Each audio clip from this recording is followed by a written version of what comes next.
Hello friend, how is it going? Welcome back to Toyota Maintenance YouTube channel. Today I have here in my shop this beautiful 2011 Toyota Highlander 4-wheel drive. It's a SE model with approximately 130,000 miles on the odometer. And the owner brought it with one complaint. He says the vehicle blows hot air from the vents no matter on what setting they put the dial. The AC might be on the max, it will still keep blowing hot air in front of out of all the vents. So I of course started up vehicle, put it on, everything was on, and I confirmed really quickly that really no matter what I do, it will keep blowing hot air. So I grabbed my Autel MS906 scanner, because if you will try to diagnose and test HVAC, the normal little scanner, the little code reader will not help you. You need sophisticated, high quality bidirectional scanner. And sure enough, when I scanned that entire vehicle, there were a few more codes, but these were all from the past and erasable. But in the HVAC, in the air conditioning system, there was a one code which was in the memory, and the one code which was current, it was the same code, and it was B1441, which is air mix damper control servo motor circuit. I tried to erase that, but it will not let me. In attempt, it will rescan itself and it will be immediately there. So I used the hot functions and I tried to operate this servo motor, and there was no any communication with that. On the contrary, there are two more servo motors which are for the fresh air and inside cabin. That's a one. And there is the one which changes the flow between all the vents and floors and front and windshield and so on. And I was able to communicate with those. Let me show you where they are located and how they actually work. You can test it by yourself without even having that special scanner. Here you can see the parts in the passenger side which were removed. I'm not sure what that chicken feathers or bird feathers are doing in this area. As you can see, everything is missing. I almost basically did it for you to show you how this works and how you can actually confirm the functionality if you don't have that scanner. I was going to grab a light, but I don't think I need it. So if we go in the ignition and put it on, so the lights are on and I can show you inside. Let's put the fan on the lowest position. You can nicely hear it. When you have that cabin air filter, you will see it. Just don't put your fingers there. And if I want to see that fresh air, right, so it will be here.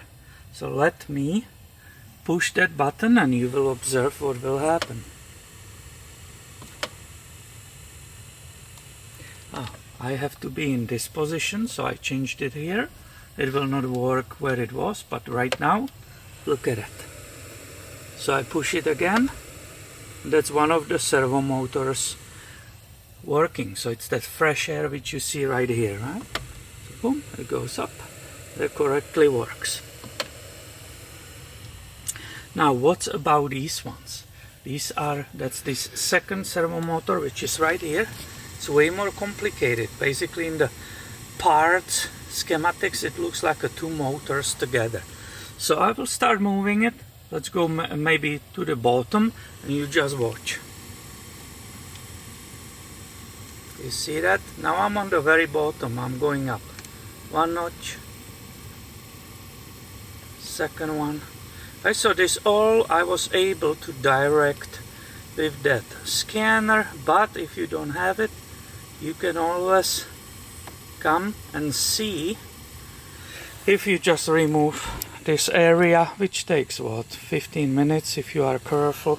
It's a bunch of panels, so you can confirm that this works. The problem is that the last one, which is for the temperature, right, which changes, it's the air mixture, I cannot see because that should be or could be on the other side.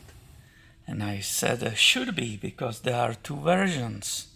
There is automatic air conditioning system and there is a manual air conditioning system. And if you saw that temperature gauge, it's not digital, you are not choosing the temperature number.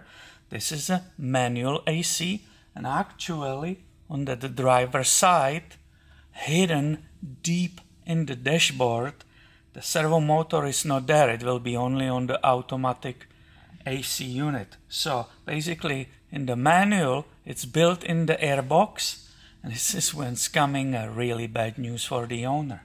To repair this, do you see that dashboard?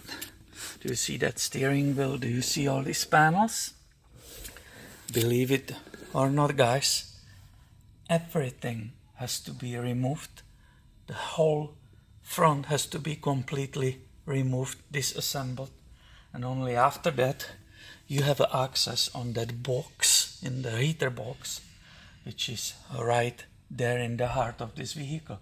So this is very, very bad news for the owner. He will be not happy when I will be calling him. One of the faulty parts could be this entire unit, but as you operate it, you just logically can see, again without the scanner, that all the buttons are working. Even this, right, which is our problem. We cannot change the temperature. It keeps blowing the hot. So you might think, oh, the button is bad. But look, if you really move it, it will go. If you put it max AC, it will ask for max AC. Right, so we know this button, it's correct. And the scanner confirmed there is a problem in the circuit of that servo motor or servo motor itself. It's not these. Of course, you might be in the doubt, maybe the AC system is just empty, correct? So of course I made sure when I was inside of the vehicle and I put the AC system on, I made sure that I saw that AC compressor engaging, which is on this side.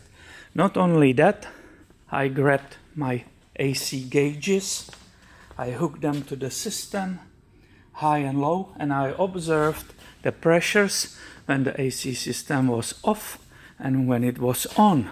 And that confirmed that the AC system is only very slightly undercharged, and that's not the cause of this problem. You don't need, again, those gauges.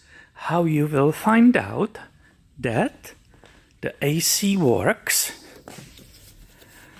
the rest of the AC works, and the problem is underneath the dashboard, and dashboard needs to be replaced. Well, it's very simple. These vehicles, all of them, has also rear AC. When I did put the rear AC on, I put it on the max cold. Out of these vents, which you see right here, was actually coming nice cold AC. It wasn't ice cold, so I said it's very slightly undercharged. But that was actually working here in the area, because the unit is completely separate from the unit which is in the front. Here you can see slightly what I'm talking about. This is the entire unit basically, right? And when they are separated, this is the box, this is the main part. There will be, in the case of fully automatic AC, there will be this servo motor, but that's only for the full automatic. This model doesn't have that. this whole thing has to come out. Can you imagine how much labor is involved? On top of the price, this cost approximately $1,100 to top the insult or top the cost of the repairs on this vehicle.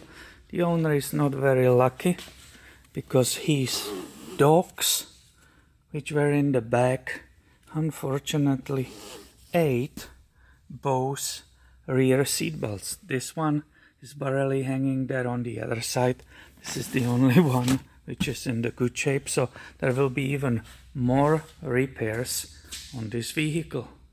So I just wanted to share this with you, all this info and the ways you can possibly check without having the sophisticated scanner which can operate and move all these vents just by touching the buttons. You can remove that area. You can see yourself how the units are moving. Obviously that means that the computer which is dedicated to these functions and it's mounted there on the side, the computer is correct. There's no problem with that. There still could be one wire which is bad, which goes to that servo which is changing the fresh air and so on, but again, that's underneath the dash. That dash needs to come out. If you purely theoretically think the wire got cut or the mice did bite in it, it will be there and nobody can get to it right now. Obviously, these parts are not available. Everything has to be ordered, and I will just put it really quickly back together. Boom, it will take 10 minutes. And he will have this car back today and he will make his decision if he wants to deal with it or not. The cost, it's unfortunately easily over $3,000 dealing with this whole thing. It's a complex repair. You can trust me that will take a lot of time, especially to me when I'm so careful that I don't damage something. So I hope you find this helpful for your own diagnostics. If you like it, give it a thumb up, please, and be subscribed. I will always have more videos for you on this channel soon. Thank you for watching and have a great day, my friend.